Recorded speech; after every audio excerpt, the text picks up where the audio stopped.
Hello प्यारे बच्चों, आज हम साइंस की वर्कशीट नंबर 60 करेंगे। परमाणु की संरचना, रदरफोर्ड का परमाणु मॉडल। जिज्ञासा दीदी, रदरफोर्ड का परमाणु मॉडल क्या है?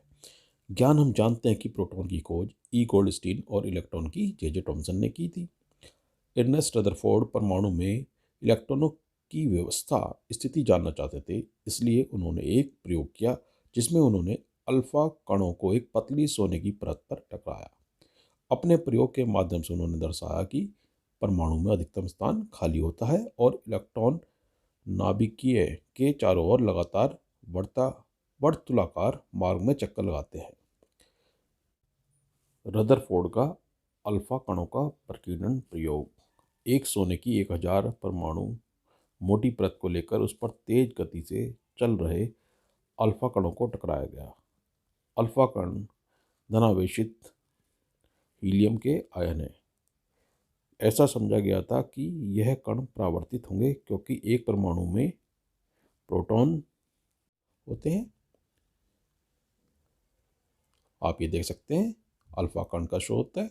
इससे परमाणु जब सोने की पतली परत से टकराए तो ज़्यादातर कण सीधे निकल गए। इस तरह से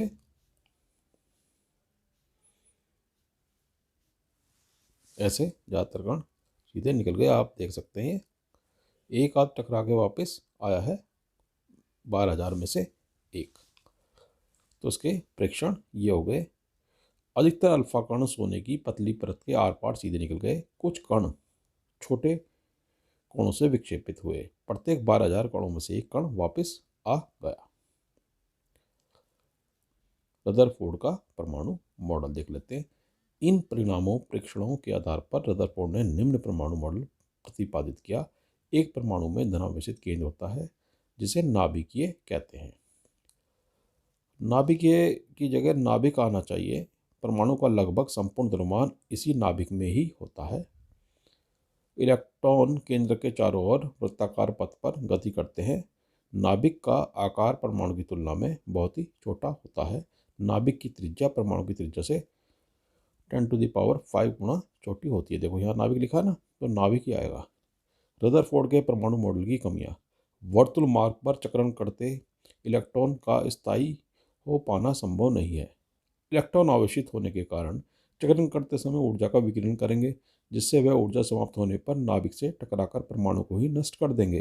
परंतु इसके विपरीत एक परमाणु स्थायी होता है। रदरफोर्ड का मॉडल यह समझाने में अक्षम रहा कि इलेक्ट्रॉन जब चक्कर लगाते हैं, ठीक है, तो वो कुछ ऊर्जा तो खोएंगे, तो फिर धीरे धीरे करके वो नाभिक में गिर जाएंगे, तो परमाणु समाप्त हो जाएगा। अब हम कुछ प्रश्नों को देख लेते हैं। रदरफोर्ड ने अल्फा कण प्रकीर्णन के प्रयोग में किस धातु का इस्तेमाल किया? सोने का। रदरफोर्ड द्वारा किए गए प्रयोग के परिणाम क्या थे? अधिकतर अल्फा कण सोने की पतली परत के आर पार सीधे निकल गए। कुछ कण छोटे कोणों से विक्षेपित हुए। प्रत्येक 12,000 कणों में से एक कण वापस आ गया। प्रश्न 3 देख लेते हैं। इस मॉडल के अनुसार परमाणु के नाभिक में और वर्तुल मार्ग में कौन से अपरमाणु कण होते हैं? नाभिक में प्रोटॉन तथा वर्तुल मार्ग में इलेक्ट्रॉन। रदरफोर्ड के परमाणु मॉडल के मुख्य लक्षण लिखिए। आप ऊपर से देख के भी लिख सकते हैं। प्रत्येक परमाणु में धन आवेशित केंद्र होता है जिसे नाभिक कहते हैं। नाभिक ये था, मैंने इसको नाभिक कर दिया, नाभिक कहते हैं। परमाणु का लगभग संपूर्ण द्रव्यमान इसी केंद्र में होता है। इलेक्ट्रॉन केंद्र के चारों ओर वृत्ताकार पथ पर गति करते हैं।